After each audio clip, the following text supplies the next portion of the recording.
আসসালামু আলাইকুম এভরিওয়ান, তোমার প্রতি অনুভূতির গল্পের 23 এবং 24 নম্বর পার্ট। তো চলো বেশি কথা না কইয়া গল্প শুরু করা যাক। মাইশা আপু এমন মাইন্ডের না, খুবই ফ্রি। আর বিয়েটা কিভাবে হলো সবাই তো দেখলেনই। আপু রাগ করলে না হয় একটু বোঝানোর কাজে সাহায্য করবেন, যেহেতু পরিবারের কাছে সমালোচনার মধ্য দিয়ে বিয়ের কথাটা গোপন থাকাটাই ভালো হবে। বিকেলে আশা চলে যাচ্ছিল।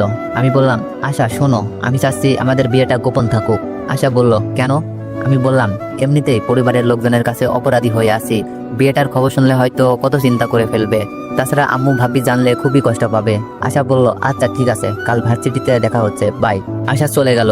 বিকালটা ছাদেই কাটাবো, তাই ছাদে চললাম। রিমি কফি আনতে গেছে। আমি ছাদে এক কোণে দাঁড়িয়ে ভাবছি, বিয়েটা করা কি ঠিক হয়েছে? এত ভেবে কি হবে, যা হবার তো হয়েছেই। আচ্ছা, আমার কি বাসায় যাওয়া হবে? কিন্তু কিভাবে? আমার কাছে তো ভিডিও নাই। আমার বিয়ে নিয়ে পরিবারের কত ইচ্ছা আকাঙ্ক্ষা ছিল। আমারও তো ইচ্ছা ছিল মিথিলাকে বউ করব, কিন্তু নিয়তের কি নির্মম খেলা। যাকে সবচেয়ে বেশি ভালোবেসেছি সেই আমাকে নিজের অপবাদ আমার কাঁধে দিয়ে বাসা ছাড়ালো। বাড়ির কথা মনে হলেই চোখ বেয়ে পানি চলে আসে। একটা কথা ভাবছি, আল্লাহর উপর ভরসা রাখাটাই তো আমার ভালো হলো। বাসায় থাকলে তো আর রিমির মতো ভালো মেয়ে পেতাম না, আর এইরকম অপবাদ নিয়ে সবার সামনে ছোট হয়ে থাকতে হতো। রিমি কফি নিয়ে এসেছে। রিমি বলল, কি ভাবছো অনিক? কিছু না। চোখ মোছার সময় দেখে ফেললো রিমি। রিমি বলল, কিছু না মানে? এই তুমি কাঁদছো কেন? আমি বললাম, পরিবারের কথা মনে পড়ছে। রিমি আমার হাত ধরে বলল, অনেক মন খারাপ করো না, দেখো সব ঠিক হয়ে যাবে। আমি বললাম, জানি না আমি আবার বাসায় ফিরবো কিনা, তবে আমার অপবাদটা যেন মিথ্যা প্রমাণ হয়। রিমি বলল, এটাই হবে, তুমি মন খারাপ করো না প্লিজ। রিমির সাথে ছাদে কিছুটা সময় কাটিয়ে রুমে এসে মোবাইল টিপছি আর ভাবছি আমার জীবনের ঘটনা গল্প আকারে দিব। হঠাৎ মোবাইল বেজে উঠলো। ভাবি ফোন দিয়েছে। হ্যালো ভাবি, কেমন আছো? ভাবি বলল, ভালো, তুমি কেমন আছো? আমি বললাম, ভালো। আম্মু আব্বু কেমন আছে? ভাবি বলল, ভালোই। অনেক জানো, মিথিলাকে আজ দেখতে এসেছিল। আমি কিছুটা খুশি হয়ে বললাম, পছন্দ করেছে? ভাবি বলল, মিথিলাকে দেখে এসেছিল, তার পরিবারের অনেকেই পছন্দ করেছে। আগামী সপ্তাহে বিয়ে। আমি বললাম, শুনে খুশি হলাম, বিয়েটা ভালোভাবে হলেই হয়। আচ্ছা, ছেলে কি করে? যাই হোক, চাচাতো বোন, খবর তো নিতেই হয়। ভাবি বলল, ছেলে নাকি কক্সবাজারে কি ব্যবসা করে, সঠিক বলতে পারবো না, অনেক বড় লোকই মনে হয়।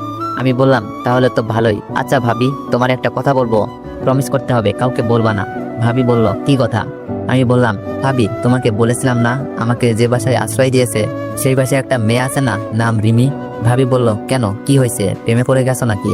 না ভাবি, কাল রাতে বিয়ে করে ফেলেছি। আমার কথা শুনে ভাবি উত্তেজিত হয়ে বলল, বিয়ে করছো মানে, ভেগে গিয়ে নাকি?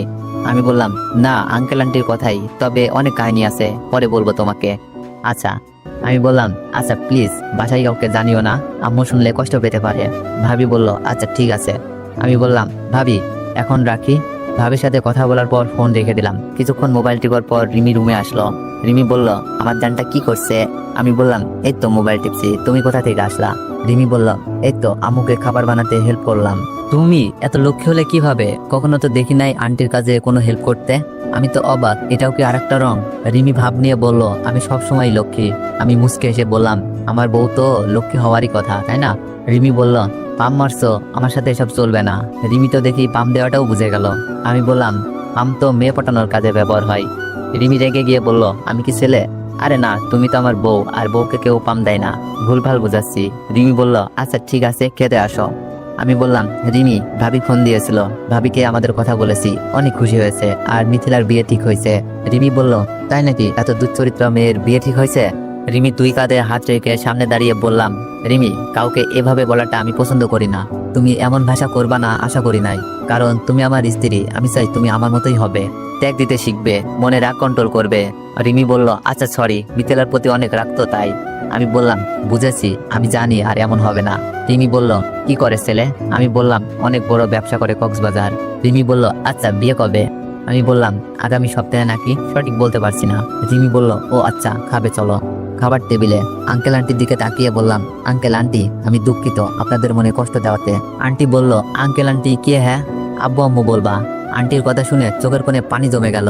কতটা ভালো মানুষ হলে একটা পরিবারহীন ছেলেকে মেয়ের সুখের জন্য নিজের বাসায় রেখে বিয়ে দেয়, আর এত অল্প সময়ে রাগ না করে ভালোবাসা দিচ্ছে। যাই হোক, আব্বু আম্মুর অভাব তো দূর হবে। আমি আস্তে করে বললাম, আচ্ছা। আঙ্কেল বলল, আর আমরা মনে কোনো কষ্ট পাই নাই, আমাদের মেয়ে যাকে পেয়ে সুখে থাকবে তাকেই পছন্দ করে নিয়েছে। আমরাই প্রথম ভুল করেছিলাম, টাকা পয়সা প্রতিষ্ঠিত পাত্র খুঁজে। আসলে এইসব কখনো কাউকে সুখী রাখতে পারে না। জীবনে একজন ভালো মানুষ প্রয়োজন। আমি মনে করি রিমি সঠিক কাউকে খুঁজে নিয়েছে। আসলে আঙ্কেল আন্টিকে আব্বু আম্মু বলাটা কেমন লজ্জা লাগছিল। এখন হয়তো আগের মতো আঙ্কেল আন্টিকে বলতে পারবো না, তাই কথাও তেমন বলতে পারবো না। খাবার শেষ করে রুমে বসে বসে মনের সুখে গান গাচ্ছি, কিন্তু কি গান গাচ্ছি বলতে পারবো না। গুনগুন করছি কয়েকটা গানের সুর একসাথে। তো এভরিওয়ান, গানটা কি হতে পারে তোমরা একটু কমেন্টে বইলো তো। আমি বললাম, রিমি তোমার আব্বু কি বলেছে শুনেছো? রিমি বলল, কি বলেছে? আমি বললাম, তুমি সঠিক মানুষকে খুঁজে নিয়েছো। রিমি বলল, দেখা যাবে কতদিন সঠিক থাকেন। বিছানার এক পাশে শুয়ে বললাম, আমাকে ভালো মানুষও বলেছে। রিমি বলল, তুমি ভালো? আমি রিমির দিকে তাকিয়ে বললাম, কেন, ভালো না? রিমি বলল, না, খুব পচা, আমার ঘুম ভেঙে দাও তুমি, আর এমন করবা না, ওকে? যা কিছু হয়ে যাক, যদি ওয়াশরুমে যেতে হয়। রিমি বলল, যাবা, আমার ঘুম না ভাঙলেই হলো। আমি বললাম, কিভাবে যাব, মাথাটা তো আমার বুকেই থাকে। তো গাইজ, এগুলো শুনলে কেমন একটা বিয়ে বিয়ের ফিল পাওয়া যায়, তাই না? রিমি বলল, এটা পার্মানেন্টলি আমার, ওকে? এভাবে কেটে যাচ্ছে খুনসুটি, রাগ, অভিমান, ভালোবাসা। রিমি আমাকে অনেক কেয়ার করে। কাল মিথিলার বিয়ে, বাসায় থাকলে হয়তো আমি আনন্দটা করতাম, কিন্তু এখন আনন্দ করার জন্য কেউ নেই। পরিবারের লোকজনের মন ভালো নেই। বিয়েটা হয়তো সাদামাটাই হবে। আজ মাইশা আপু এসেছিল, মিথিলার বিয়েতে নাকি যাবে, আমিও নাকি একসাথে যেতে হবে। কিন্তু আমার যে ওই বাড়িতে যাওয়া মানা। মিথিলার সাথে এমন কিছু ঘটেছে, মাইশা আপু তো কিছুই জানে না, শুধু বলেছে চাচাতো বোনের বিয়েতে যাবে না। এত রাগ করছো তুমি, অনেক অনুরোধ। শেষে কাল যাবো বলে মাইশা আপুকে বোঝালাম। মিথিলার বিয়েটা হয়তো হয়ে গেছে। ঘুমিয়েছিলাম, ফোনে মাইশা আপুর কল, রিসিভ করতেই কান্নার আওয়াজ। আমি বললাম, কি হয়েছে আপু, কাঁদছো কেন? আপুর কান্না যেন বিপদের সংকেত পাচ্ছি। আপুর কি কোনো কিছু হলো? মাইশা আপু কেঁদে কেঁদে বলল, অনেক, ভাইয়া অ্যাক্সিডেন্ট করেছে, হাসপাতালে নিয়ে যাওয়া হয়েছে। আমি বললাম, কিভাবে? মাইশা আপু বলল, কি জানো, কি জরুরি কাজে অফিসে যাচ্ছিল, কিছুক্ষণ আগে খবর আসে ভাইয়া গাড়ির বড় মালবাহী ট্রাকের সাথে ধাক্কা খায়। তারপর আমরা সেখানে এসে শুনি হাসপাতালে নিয়ে যাওয়া হয়েছে। আমরা সেখানেই যাচ্ছি, তুমি আসো। আমি বললাম, কোন হাসপাতাল? আপু হাসপাতালের নাম বলল। আমি বললাম, আপু মিথিলার বিয়ে হয়েছে ঠিকঠাক মতো? মাইশা আপু বলল, মিথিলা মনে হয় এতক্ষণে শ্বশুর বাড়িতে, আর তুমি বিয়েতে আসোনি কেন? আমি বললাম, পরে বলবো, দুলাভাইকে দেখতে যান, বেশি কিছু হয়েছে কিনা জানাবেন। ফোনটা রেখে দিই। যাই হোক, মিথিলার বিয়েটা ঠিকঠাক ভাবেই হয়ে গেছে, আর দুলাভাই মনে হয় তার পাপে শাস্তি পাচ্ছে। জানি না কি হয়েছে, তবে আল্লাহর দুনিয়ায় আল্লাহ কাউকে ছেড়ে দেয় না, ছাড়ও দেয় না। একদিন না একদিন তার পাপের শাস্তি পাবেই। হয়তো মিথিলাকে আল্লাহ মাফ করে দিয়েছে।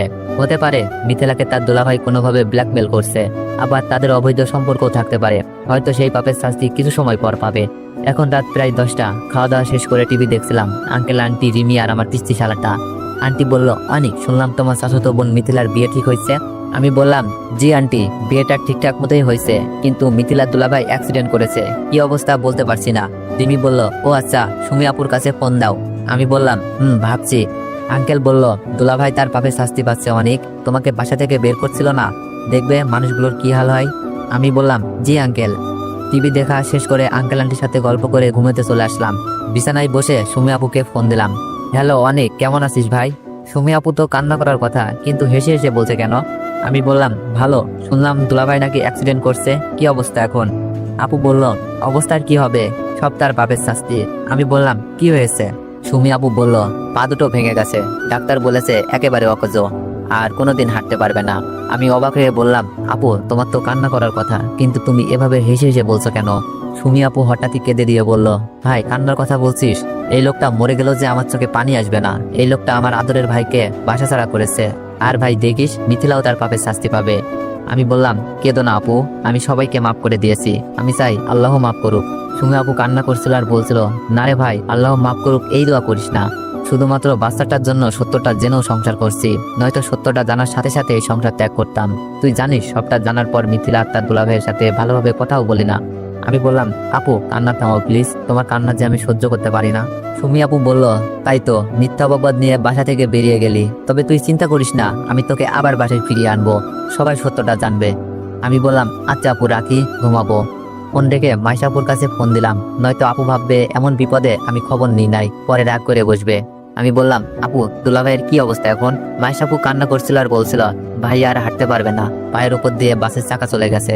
আমি বললাম, কি করবেন আপু, সব নিয়তির খেলা, এখন আপনি কোথায়? মাইশাপু বলল, হাসপাতালেই আছি, তুমি তো আমার ভাইকে দেখতেও আসলা না। আমি বললাম, আপু এত রাতে কিভাবে যাব বলো, কাল সকালে আসবো, ভেবেছে একটু দেখে আসি, আমাকে দেখলে হয়তো পাপের আগুনটা আরো জ্বলবে। ফোন রেখে শুয়ে আসি। রিমি পাশ থেকে বলে উঠল, তুমি কি সত্যিই যাবে? আমি বললাম সবার জন্য না হোক, মাইশা আপুর জন্য যেতে হবে। রিমি বলল, আমি কি যাব? আমি বললাম, কোনো দরকার নেই, আমি শুধু আপুর সাথে দেখা করেই চলে আসবো। রিমি বলল, আচ্ছা ঠিক আছে।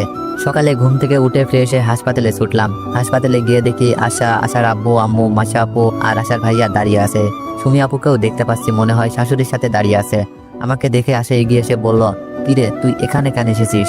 আমি ফিস করে বললাম, মাইশা আপুর কারণে আসতে হলো।